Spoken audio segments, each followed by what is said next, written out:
tous et bienvenue pour une nouvelle vidéo.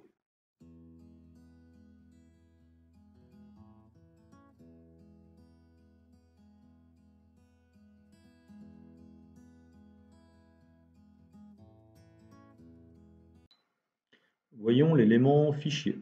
Lorsque je viens cliquer sur fichier, j'ai une fenêtre qui s'est ouverte. Si je veux ouvrir une maquette numérique, soit j'ouvre une maquette numérique qui a été récemment ouverte, soit je vais ouvrir et aller chercher au niveau de mon répertoire la maquette numérique que je veux utiliser ou visionner. Donc moi je vais ouvrir ma dernière maquette. Donc je laisse le fichier s'installer, s'ouvrir, voilà, il est en train de s'ouvrir.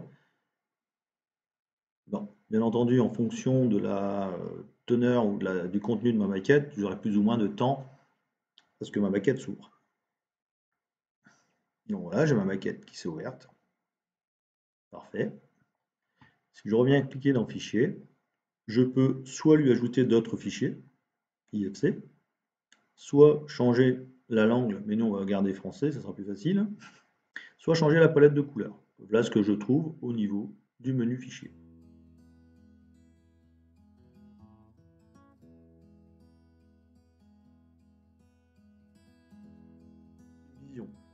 Nous allons donc voir l'outil Affichage. Et dans Affichage, nous trouvons donc Type, Caméra, Vue et Tâche décalée. Nous allons commencer par Type. Donc, dans Type, nous trouvons 3D. Donc, comme son nom l'indique, nous avons bien une représentation en 3 dimensions de notre maquette numérique. Nous trouvons aussi Projection dans l'espace. Si je clique et je sélectionne sur Tout, nous voyons qu'apparaît au niveau de ma maquette numérique les projections orthogonales de mes façades, de mes pignons et d'une vue en plan. Nous trouvons aussi la vue 2D. Si je clique sur vue 2D, j'ai systématiquement la vue 2D de ma maquette numérique. Ici, une vue en plan qu'on pourrait aussi appeler vue de toiture.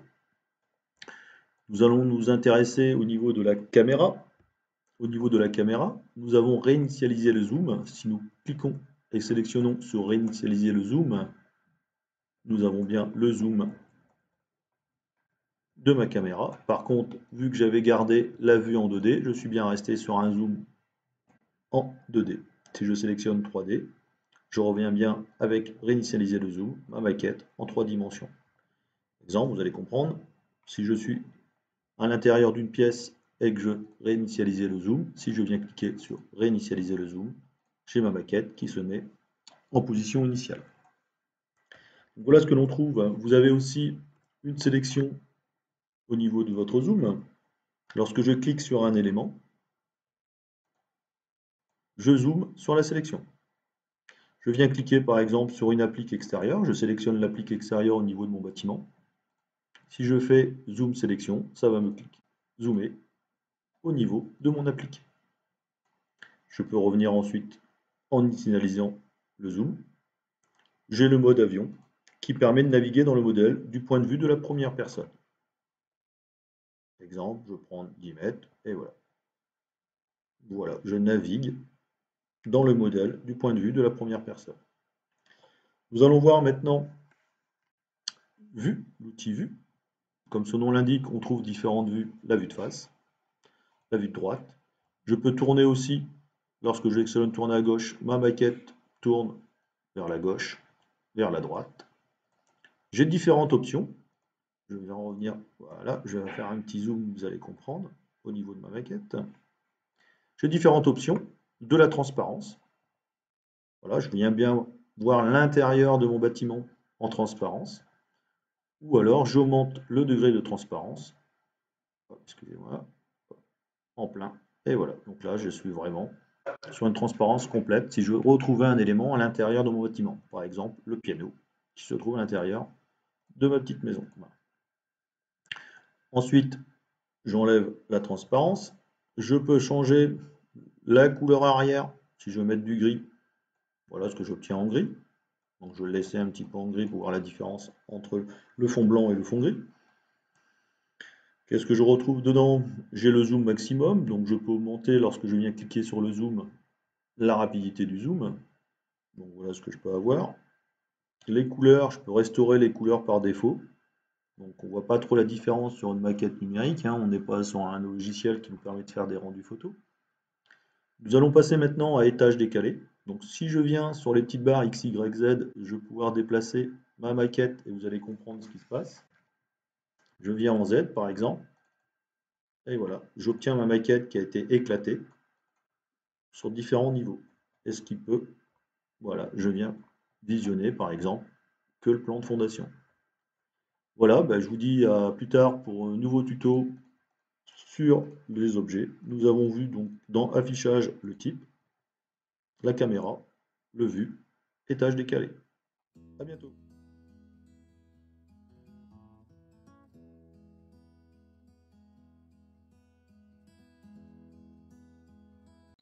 Nous allons voir maintenant comment afficher un élément et collecter des informations des éléments de la maquette numérique. Nous allons donc cliquer sur Objet. On voit que sur Objet, nous avons donc Objet, sélectionné, non sélectionné et Liste. Un élément important est l'élément Structure. Donc je viens cliquer sur Structure. Une fenêtre apparaît. Soit cette fenêtre, je peux la mettre séparée, ou si je désélectionne dans une fenêtre séparée, j'ai ma fenêtre qui vient ici. Moi, je choisis volontairement de la mettre dans une fenêtre séparée. Donc voilà ce que l'on obtient. Qu'est-ce que l'on a? J'ai différentes choses, types.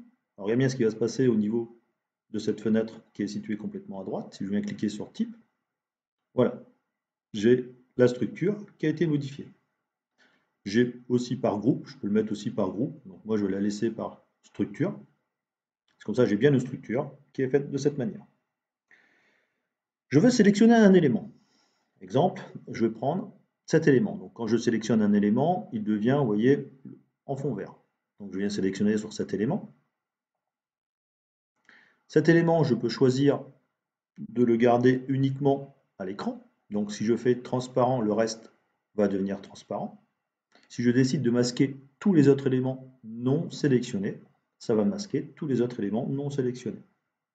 Si malheureusement je suis un peu perdu, que je n'arrive pas à voir toute ma maquette numérique, il me suffit simplement de cliquer sur afficher tout. Et voilà, ma maquette numérique revient dans son intégralité. Donc voilà ce que je peux trouver. Qu'est-ce que je fais? Je vais toujours rester avec mon élément sélectionné et l'afficher. Soit je décide de ne pas l'afficher, cette fois-ci je suis bien dans l'élément sélectionné, je décide de l'afficher ou pas, donc je le rends transparent. Vous voyez, il est passé transparent. Moi je décide de l'afficher, donc je l'ai rendu affiché. Donc ce qui m'intéresse, c'est de retrouver les informations qui sont liées à cet élément. Cet élément, je sais qu'il est là, que c'est une fenêtre. Dans le volet de droite, dans mon menu déroulant, je vais trouver quoi? Oh, excusez-moi. Voilà, c'est pas du tout ce que je voulais faire. Je vais agrandir cette fenêtre et aller voir un petit peu quelles sont les informations que je vais trouver au niveau de cette fenêtre. Donc, les propriétés des objets sélectionnés, ils apparaîtront ici. Nature de l'objet, son nom, sa position dans l'espace, ses dimensions. Je peux avoir la longueur, la largeur, l'épaisseur et d'autres caractéristiques si la maquette numérique les a bien créées et que ceux-ci se sont bien exportés et importés entre le logiciel natif et la visionneuse. Il se peut que parfois il y ait des couacs. Donc ce qui m'intéresserait, c'est de connaître les dimensions de cette fenêtre. Je vais aller voir si je ne trouve pas les dimensions de cette fenêtre, sachant qu'on peut aller les chercher, bien entendu, avec l'outil dimension. Je vais voir un petit peu si j'ai pas des caractéristiques. Voilà, j'ai des différents éléments. Moi, ce qui m'intéresse, c'est d'aller chercher les dimensions. Donc, je m'intéresse simplement aux dimensions. Vous voyez, j'ai quelques éléments d'information. Je dois bien les trouver quelque part. Donc voilà, je descends, je descends, je descends, je descends, je descends, je descends. Alors, les dimensions, je vais bien les trouver quelque part. Bon, on remonte. Tant pour moi. Désolé pour ce petit intermède. Voilà.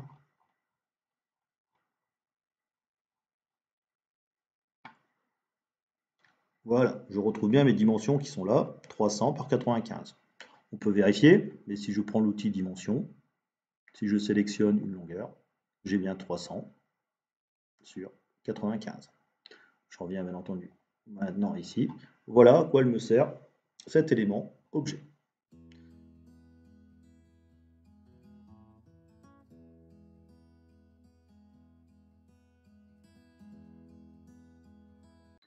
Voyons voir maintenant comment créer des coupes et visualiser l'intérieur de l'ouvrage sans y pénétrer. On sélectionne l'outil avancé et nous trouvons donc cette barre d'outils qui apparaît. Il me suffit de faire quoi? De cliquer sur le plus, ce qui me permet d'ajouter un plan de coupe. Voilà, je vais ajouter un plan de coupe vertical. Si je veux avancer mon plan de coupe, il me suffit de maintenir le clic gauche de ma souris ainsi que la touche Shift de mon clavier. Lorsque je maintiens les deux appuyés, et avec ma souris j'avance ou je recule, je peux donc positionner correctement mon plan de coupe. Je peux positionner ici, ce qui me permet de voir l'intérieur de mon bâtiment. Voilà ce que je peux faire. Je peux, si je désire simplement une section, je viens sélectionner sur mon outil section et j'obtiens la section et non plus une coupe. Donc, si vous voulez la différence entre une section et une coupe, je vous conseille d'aller voir vos cours que vous avez effectués. Je vais enlever la section, je vais remettre la coupe activée. Donc je sélectionne soit section, soit coupe. Je vais garder et maintenir la coupe. Je vais voir si je peux en placer plusieurs. Donc je vais faire un clic, ajouter plan de coupe. Je vais en positionner une, voilà, on va dire dans ce sens-là, verticalement. Pareil, je la maintiens, ce qui me permet de voir l'intérieur de ma cuisine, par exemple. Je peux, si je le désire, maintenant supprimer le plan de coupe initial qui était le plan de coupe repéré A. Si je fais retirer, on voit bien, j'ai retiré mon plan de coupe. Je peux tout effacer, ce qui me permet, bien entendu, de visualiser l'intérieur de mon bâtiment.